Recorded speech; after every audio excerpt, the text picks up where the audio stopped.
Salting, smoking, sugaring, pickling, curing, canning, all are techniques that showcase the art of preserving. Today I'll teach you how two simple ingredients, salt and fat, can transform the flavors and textures of just about anything. Starting with a French classic, we'll salt duck legs and slowly cook them in their rendered fat. We'll salt.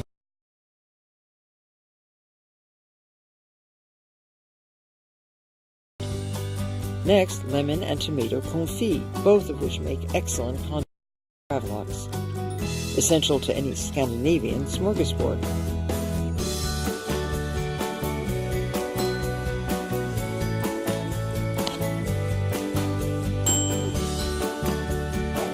Today we're going to learn several techniques of food preservation. There are quite a few different methods for preserving. One of my favorite ways of preserving fish, like this gorgeous fillet of king salmon, is to cure it. Curing uses a combination of salt and sugar and flavorings to preserve the flavor, color, and freshness of the food. And this is going to turn out to be gravlax. It's a traditional Scandinavian dish, one of my favorite ways to eat salmon. And it's cured unsmoked, and the salmon itself develops a buttery texture and a very nice, fresh, full flavor.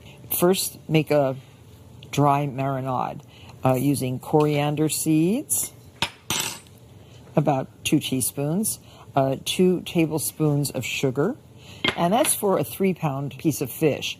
You can multiply these ingredients if you have 6 pounds or 8 pounds or 12 pounds. A whole half a cup of coarse salt, and grind this all together in a mortar and pestle. Just break those coriander seeds up a little bit so that you release some of their flavor. And we're also going to add some black pepper, a heaping teaspoon of black pepper, coarsely ground. And that's as easy as can be. Make sure the fish is impeccably fresh, no smell. And you're going to spread this dry marinade right over the pink flesh of the salmon. So completely coat the flesh. Lay a piece of plastic wrap on the surface of the fish. Now I put something flat on top. This will be weighted down. After a few hours, you can put some weights on this dish, like some big cans of tomatoes or a cast iron frying pan. Then cover the entire dish so that it is airtight. You don't want the fish to pick up any smells from the refrigerator, and you certainly don't want the other things in your refrigerator to pick up any smell. Put this in the refrigerator for 24 hours, turning the salmon once or twice during that time. So you have to imagine that 24 hours has passed, and we do have a swap out. Remove the cans of tomatoes, uncover the salmon. This little rectangular dish has come in very handy, by the way. That's a good way to weight down. What you're trying to do is compact the salmon so that the texture becomes all uniform. So here we have the marinated salmon. You can see a lot of moisture has accumulated in the dish. And now what we want to do is scrape off all the excess spice. So there, that's the spicy side. And there might be some excess here too that can be scraped off. And we have a clean dish. Put the salmon back in the dish. Sprinkle the entire fish with approximately 1/4 cup of olive oil. A little more won't hurt. And 2 nice helpings, say about 2 tablespoons of vodka. And 2 teaspoons of whole coriander seeds. So we're continuing with the coriander theme here. I like the flavor of coriander seeds, and I'm not crushing them this time, just putting them on whole. So already it's looking different, and it smells different. It smells really good. Coarsely chop 1 bunch of dill.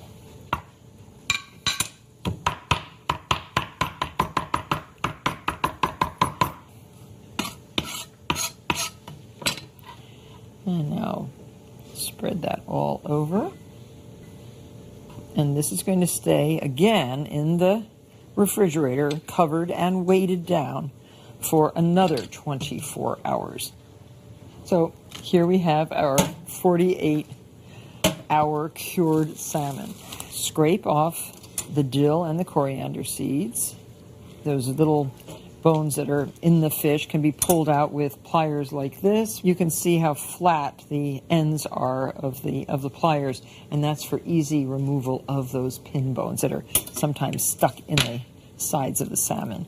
Now, I found there are many different ways to slice salmon like this. So what I do is I cut the fish into equal pieces. And say I'm going to use bread like this for an hors d'oeuvre. I will cut the salmon the same size as the bread. So I'll cut myself a piece like this. What a beautiful texture. You can see how silky it is, almost shiny. It's so beautiful with all of those spices and olive oil and vodka. You can use a fish knife like this, or you can use a Japanese knife like this. And what you want to do is slice across the grain this way, cutting the salmon pretty much in a piece that will nicely fit your bread. Now, isn't that a pretty presentation? Now, this process of slicing is helped by the fact that you still have the skin on the other side. And that skin, you just cut down to the skin. And so if you want, just put a little drizzle right on top of this beautiful dill sauce, on top and below. It's very pretty. And these little squeeze bottles are so handy. And a little sprig of dill on top of each one. And this is a very lovely hors d'oeuvre tray, and I think your friends and family will certainly appreciate the effort it took to create cured salmon, gravlax style. It's healthy, it's delicious, it's pretty, and it's not very difficult to make.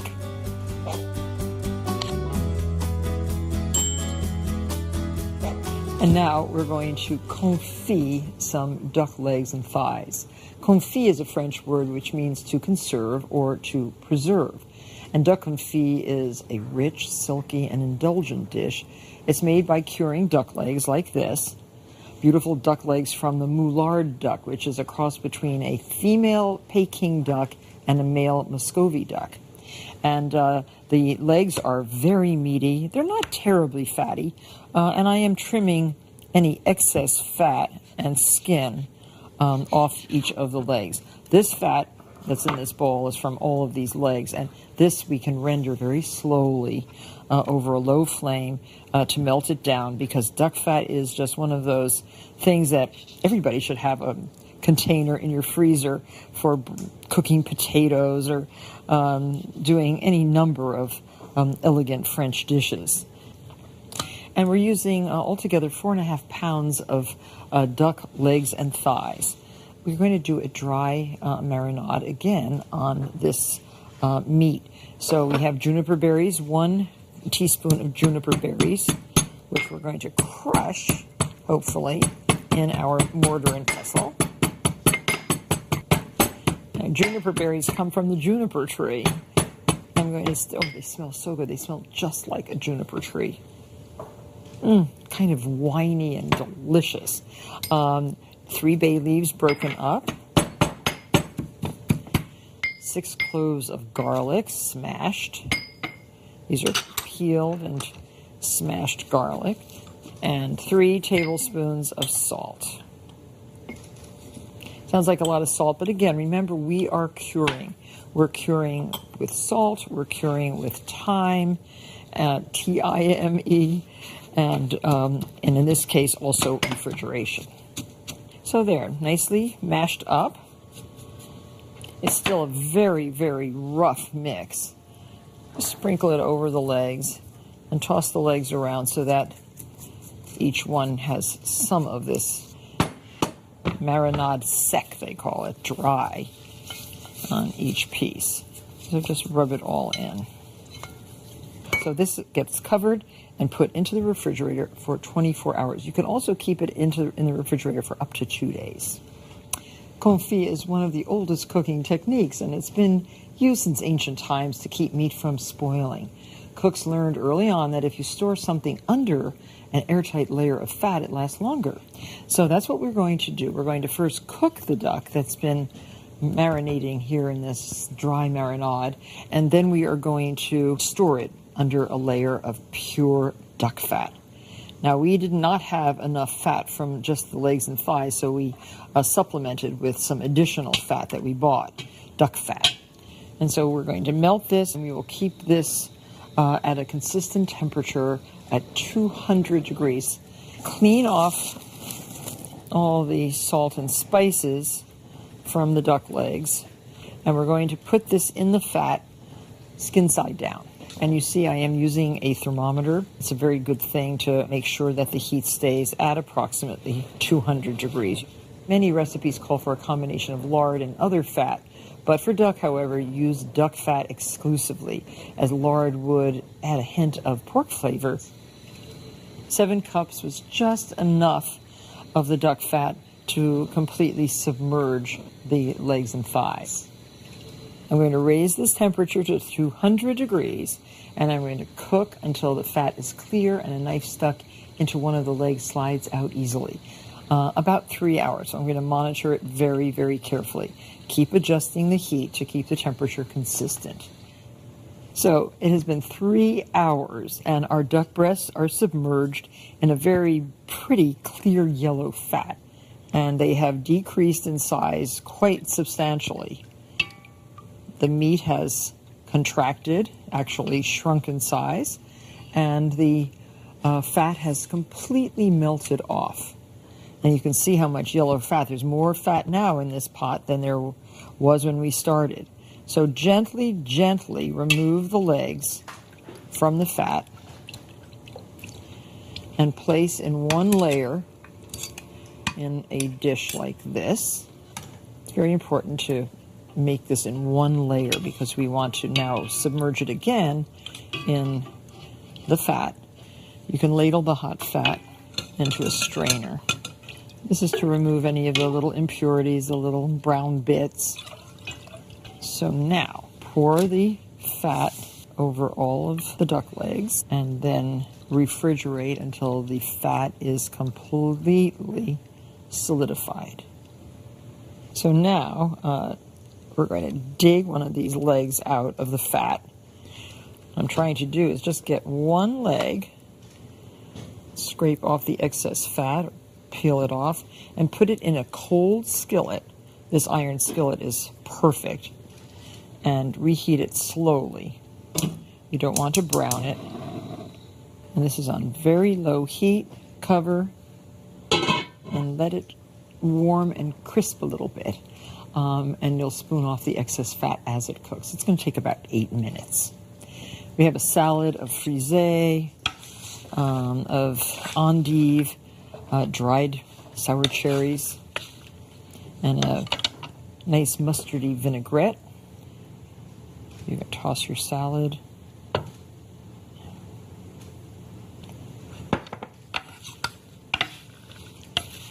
Well, I hear the duck crackling. It should be very nicely brown and crispy, and it is. What a beautiful thing. Crispy Moulard duck. Now you can serve it whole like that or slice it, but it looks so pretty. And this is a main course, so I'm going to just put the duck leg right here and serve it. That is confit of duck. Yet another way to preserve something, this time duck.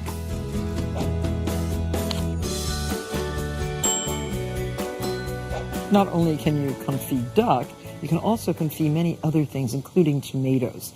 And slow roasting tomatoes in olive oil concentrates and sweetens their flavors, making even ordinary tomatoes rich and delicious. And so let's get started. Make a little X in the bottom of a nice ripe tomato. This is best done in tomato season, but out of season you can find some nice hydroponic tomatoes or greenhouse tomatoes that look like this. Put in boiling water for 10 seconds and then immediately immerse the tomatoes in iced water. This will stop the cooking, keep the tomatoes nice and hard, but allow you to peel off the skin. And so just now peel the tomatoes and core them. See how easily the skins come off? Just simple technique. This is the same technique you'd use if you were canning tomatoes. And now to core, just take the point of your knife and just go around like this and pop that out. So now we have our baking dish, a dish just large enough to hold the tomatoes, and sprinkle the garlic, sliced garlic cloves, about 4 in the bottom of a dish, and some basil. Place the tomatoes cut side down in the dish and add about a half a cup of olive oil. Season with some salt and just use a good coarse salt. And this is a really fine way to intensify the flavor of these tomatoes. Half a cup.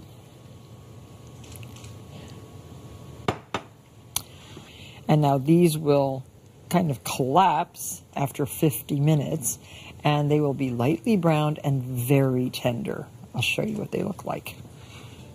So now let the tomatoes cool to room temperature before packing in a nice glass jar. And oh, does this smell good? It looks good. And the tomatoes will only get better as they sit in the flavored olive oil.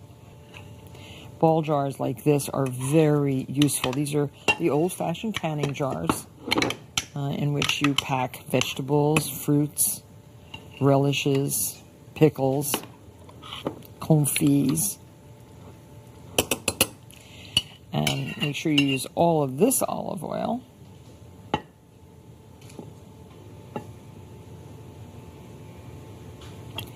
There's lots and lots of air pockets. So the best thing to do with that is take a tiny little rubber scraper like this and run it down the side of the jar, making room for all the liquid to fill all those air spaces, those air pockets. Always when you're covering a jar, wipe the rim of the jar with a warm cloth, cleaning it well. You can wipe the jar later on and put the seal cap on. Hold it with your finger in the middle like this, and then tighten the ring. And then wipe your jar.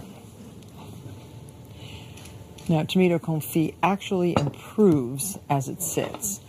And after you're finished with the tomatoes, you can also use the flavorful oil in vinaigrettes or in sauces.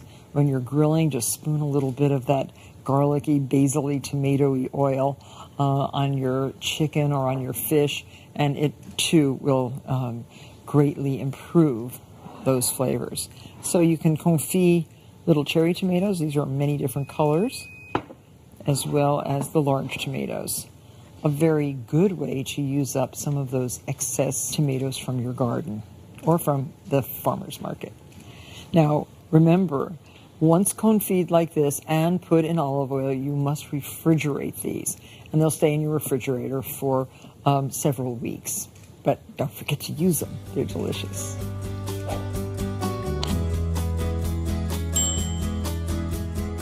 So it seems that preserved lemons are popping up on restaurant menus everywhere. In fact, even one of my recipes in this cooking series uses preserved lemons in a pasta dish. Preserved lemons can be used as a seasoning to give dishes a boost of flavor, and I love to use them. I use them when I make couscous, when I make tagines, when I serve pasta with botarga, and they are very easy to make. And actually, the ones that you make at home taste a lot better than the ones that you buy. And what you need: salt, coarse salt, kosher salt, lemons, nice bright-skinned lemons, and a sterilized preserving jar. This is a canning jar. It's a quart with a wide mouth. I think the wide mouth really helps. And just process this in boiling water for approximately 10 minutes. So let that drain well and start preparing the lemons. Cut off the stem end like this, and then cut from the very bottom of the lemon down about 3/4 of the way with a sharp knife, and cut the lemon into quarters like that. Just like that. So it's 4 pieces, but they're still held together. This is the traditional Moroccan way of preserving lemons. And then put the lemons into the salt and really pack the lemon with as much salt as you can possibly force down in those cuts.